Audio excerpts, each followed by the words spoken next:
안녕하세요. 박구 목사입니다. 우리 역대기 두 번째 시간입니다. 첫 번째 시간에서는 우리가 간단히 복습하고 넘어갈 건데요.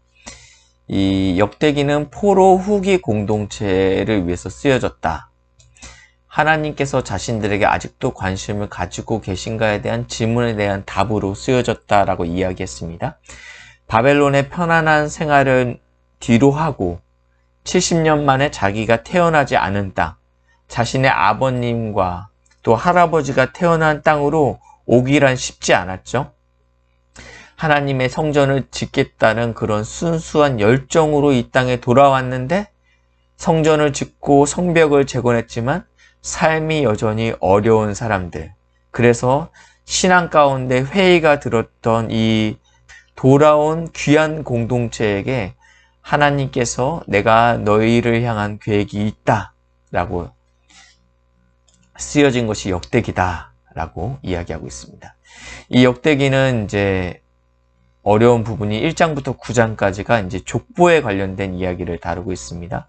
첫 번째는 1장에는 주로 이제 창세기에 나와 있는 족장들의 족보가 나와 있습니다. 그래서 아담과 노아로부터 10세대, 그리고 노아의 아들 셈, 아브라함까지 또 10세대, 그리고 이 아브라함과 요시야 왕까지가 또 30세대입니다. 30세대인데 아브라함이 두 번 언급됐으니까 빼면 49세대입니다. 그리고 나서 요시야 왕 이후에도 왕이 하나, 둘, 셋, 네 명이나 더 있습니다. 다 짧게 했는데 이 49세대에서 이 성경 보시면 역대상 3장 16절에 보니까 요시야의 아들들은 우리가 이제 잘 아는 여호와김과 시드기야, 이렇게 막 왕이 많았는데 잘 봐요. 마지막 왕이 시드기야예요. 여기가 49세대면 왕들이 아무리 많이 있더라고 하더라도 여기가 그냥 한 세대로 퉁치는 겁니다. 50년째 된다. 이 50년째에 대한 개념을 좀 이따 다시 한번 자세히 설명할 건데, 하나님께서 이 세대가 끝나면서 바벨론에 잡혀가면서 뭐라고 얘기하고 있어요? 안식년을 누린같이 안식하는 게 지금 바벨론 포로 생활이었다. 그것을 70년간 지속될 것이다. 이렇게 이야기하고 있습니다. 두 번째, 저희가 2장부터 9장까지에는 12지파에 대한 이야기가 나와 있습니다. 12지파가 다 다루어진 것은 아니고 이 루벤이 첫째인데 순서대로 안 나와 있어요. 예, 유다는 넷째죠. 네, 유다가 가장 먼저 등장합니다. 그리고 분량도 가장 많습니다. 다윗의 왕조에 대한 이야기를 하고 싶은 거죠. 그렇죠? 다윗의 왕조에 대한 이야기가 굉장히 중요하다라고 생각해서 여기에다 기록한 것입니다. 보시면 요단강 동쪽 지파, 예, 2와 2분의 1 지파죠. 2와 2분의 1 지파가 5장에 나와 있고, 그리고 가운데에는 또 중요합니다. 레위 지파가 또 많은 분량으로 또 나와 있습니다.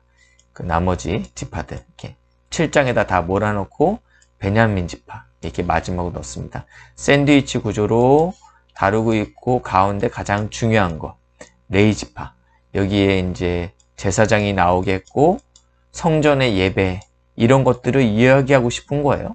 예, 예배 공동체, 성전 공동체에 대한 이야기를 강조하고 싶기 때문에 역대기 저자는 여기에다 이 레위 지파를 넣어놨습니다.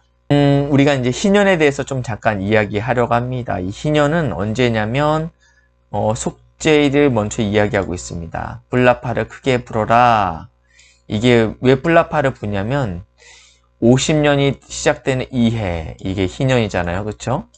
이 해를 거룩한 해로 정하고 모든 거민들에게 자유를 선포해야 된다. 그래서 이때는 어떻게 되냐면 너희들이 분배받은 땅으로 돌아가는 해이다. 내가 빌려줬던 땅에 대해서 다시 소유권을 이전받는 것입니다. 한 사람이 남의 땅을 가지고 있어도 50년을 못 넘겨요. 50년이 넘으면 다시 돌려줘야 되는 거예요. 부의 재분배가 일어나고 있습니다. 노예들도 해방되죠. 예, 노예들도 해방됩니다. 아무리 많이 빚을 졌어도 희년이 되면 다 탕감되는 일이 있었습니다. 예, 이게 희년의 두 번째는 전 국민에게 자유를 선포한다. 그래서 부자도 가난한 자도 주인도 종도 모든 것이 제자리로 돌아가는 것이 희년이다. 땅까지도 하나님께서 농사를 짓지 않게 하잖아요. 그러니까 땅도 싫어하는 것입니다.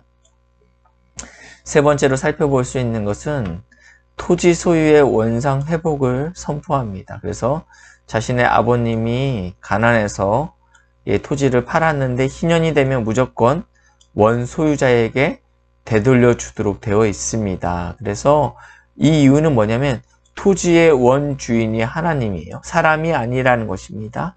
그래서 우리가 사고 팔 수 있는 것이 아니다 라고 이야기하고 있습니다. 예, 그래서 이 모든 백성이 다 같이 동등한 조건에서 다시 출발하는데 희년의 목적이 있다.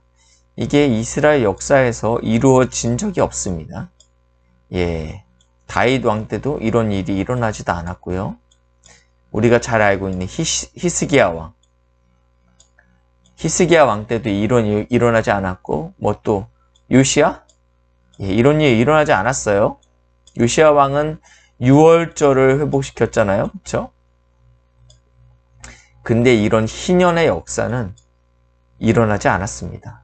예, 굉장히 유토피아적이고 굉장히 굉장한 일이에요. 근데 이런 일이 이 땅에서 일어나지 않았습니다. 예수님께서 이제 회당에 들어가서 사역을 시작하면서 했던 이사야 말씀인데요. 주의 성령이 내게 임하였으니 가난한 자에게 복음을 전하게 하시고 포로된 자에게 자유를, 눈먼 자에게 다시 보게 함을 전파하고 눌린 자를 자유케 하고 주의 은혜의 해를 전파하게 하려 하십니다. 그러면서 이 글이 오늘날 너희 귀에 응하였느니라 라고 선포하셨습니다. 우리에게 진정한 희년을 주실 분이 계십니다. 예, 가난한 자에게 그리고 포로된 자에게 눈먼 자에게 하나님께서 참된 자유와 해방과 부를 주실 분이 계시다라는 것입니다. 세상의 지도자들은 그렇게 하지 못했지만 오늘 주님께서 그러기 위해서 이 땅에 오셨고 그리고 응하였다라고 말씀하고 있습니다. 사랑하는 믿음의 동역자 여러분, 주님만이 진정한 우리의 희년 되십니다. 두 강이 끝났는데 세 번째 강의에서는요, 저희가 이 중간에 대한 다윗 언약과 솔로몬에게 하나님께서 주신 약속에 대한 이야기를 같이 나누도록 하겠습니다. 샬롬.